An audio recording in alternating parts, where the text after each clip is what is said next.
Hello students, कैसे हैं आप सब।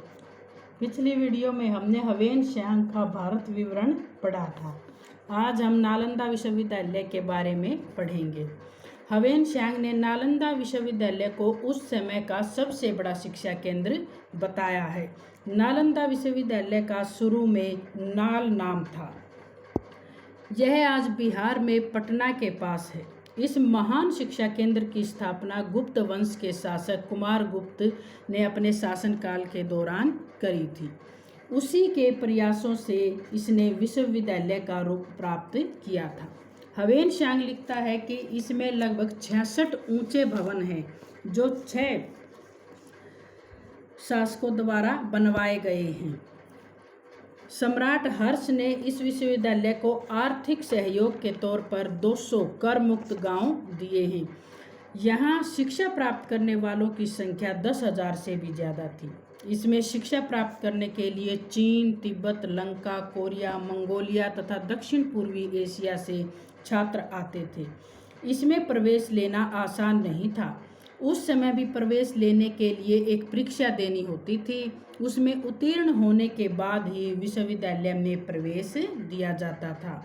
यहाँ अलग अलग विषयों के 1500 से ज़्यादा शिक्षक थे। यहाँ के शिक्षक अपने ज्ञान के लिए दूर दूर तक प्रसिद्ध थे।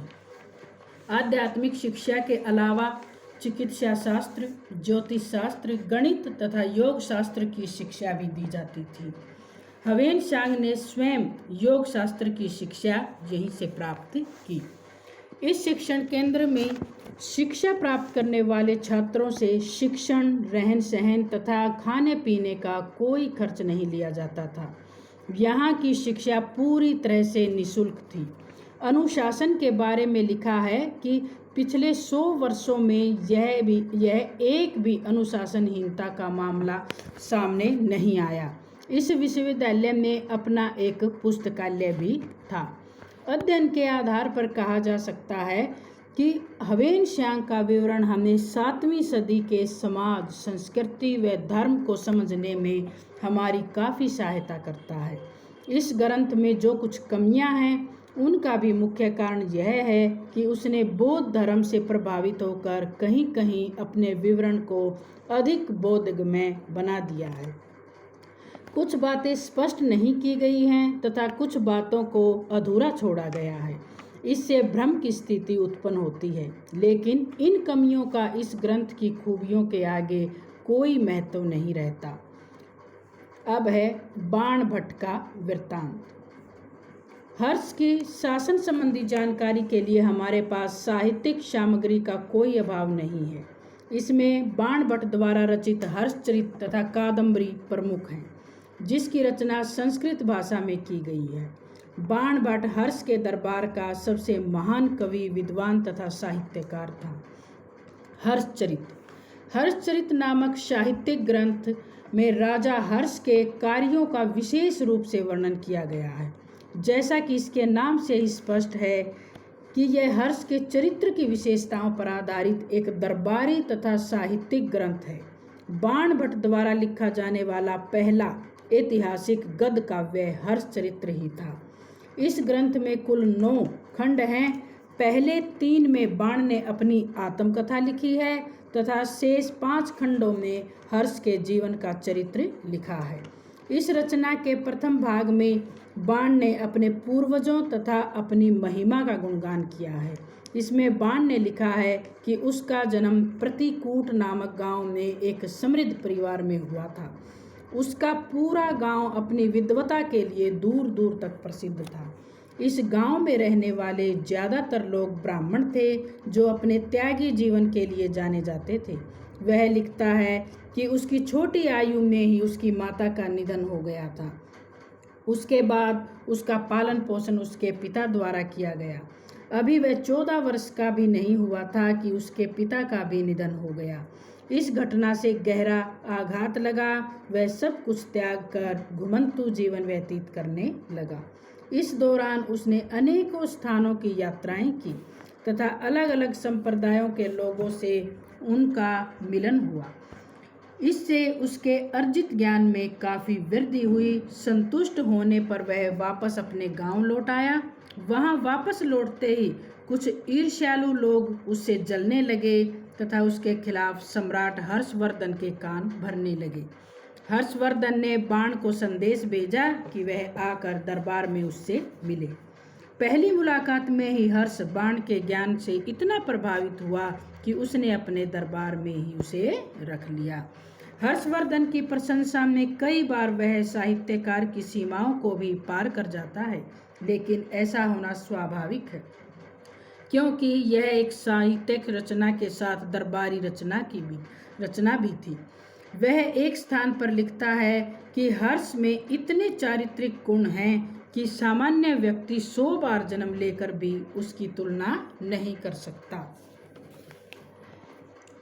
बाणभट्ट ने हर्ष के साथ उसके पूर्वजों का वर्णन भी अपने ग्रंथ में किया है। वह इस वंश की शुरुआत पुष्पभूति से करता है और लिखता है कि वह शिव का महान उपासक था। उसने हर्ष के पिता का नाम प्रभाकर वर्धन तथा माता का नाम यशोमती बताया है। उसके माता पिता भी सूर्य के उपासक थे।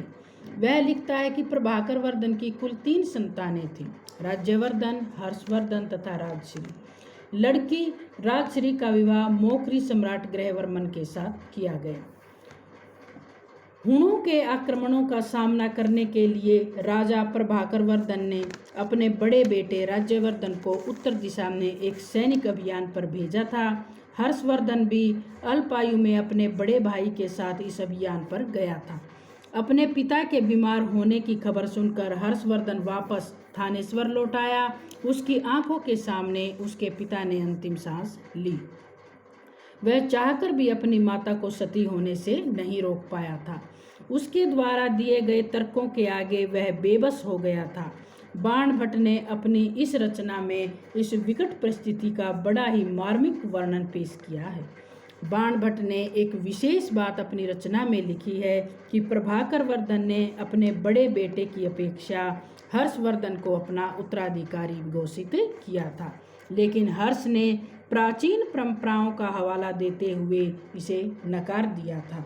उसका कहना था कि उसका बड़ा भाई ही इस सिंहासन का उत्तराधिकारी है, इसीलिए वह उसका परंपरागत हक छीनकर पाप का भागीदार नहीं बनना चाहता है।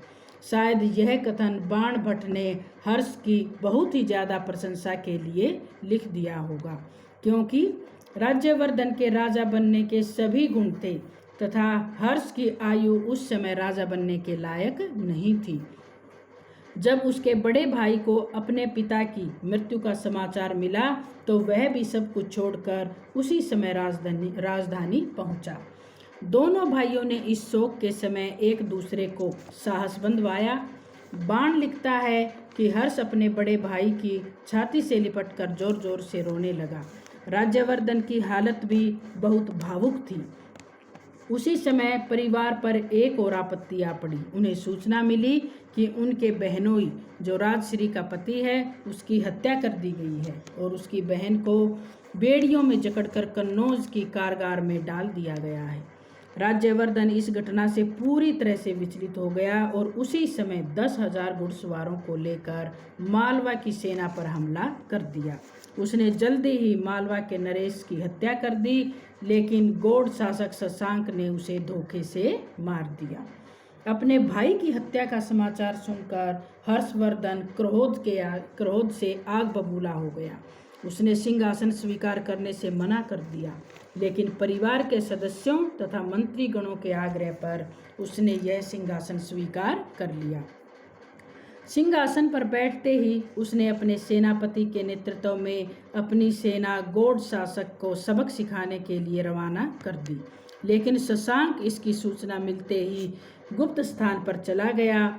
इसी बीच हर्षवर्धन को सूचना मिली कि उसकी बहन किसी तरह कारागार से निकल गई है तथा सती होने के लिए विंध्याचल पर्वत की ओर चली गई है।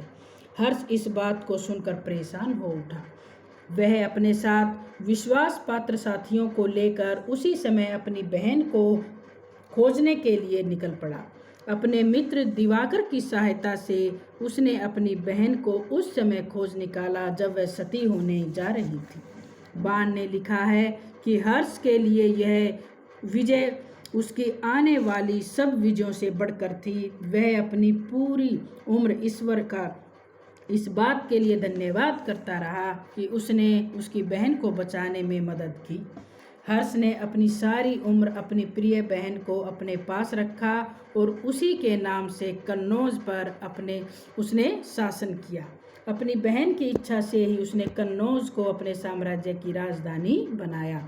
बाण की हर्ष चरित में यहीं तक की घटनाओं का वर्णन मिलता है। बाण के लेखक से हमें उस समय के समाज के बारे में काफ़ी महत्वपूर्ण जानकारी मिलती है।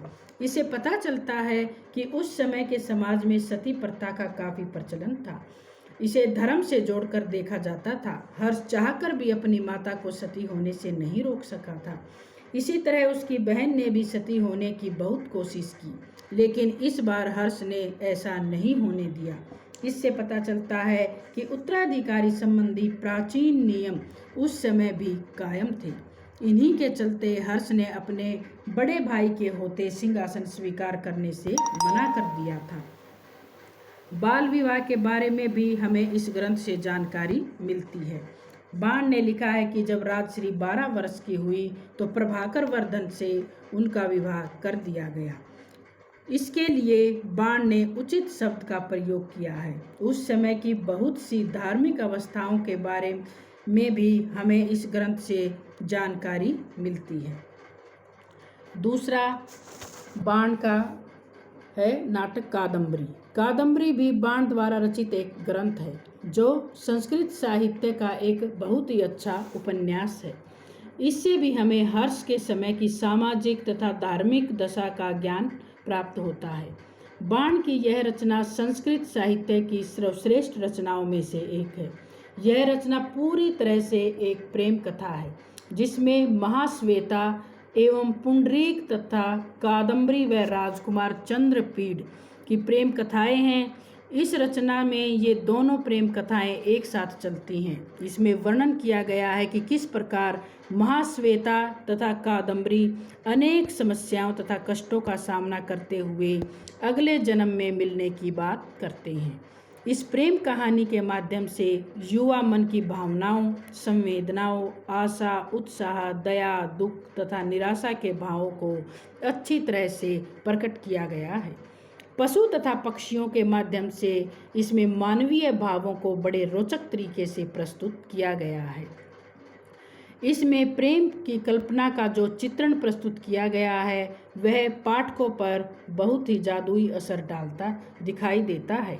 इस प्रेम गद्य काव्य से भी हमें उस समय के समाज के नियमों को समझने में काफ़ी सहायता मिलती है। इसीलिए हर्षकालीन समाज को जानने व समझने में इसकी भूमिका को कम करके नहीं देखा जा सकता। आधुनिक इतिहासकारों ने इस संस्कृत गद्य काव्य की बहुत ही ज़्यादा प्रशंसा की है।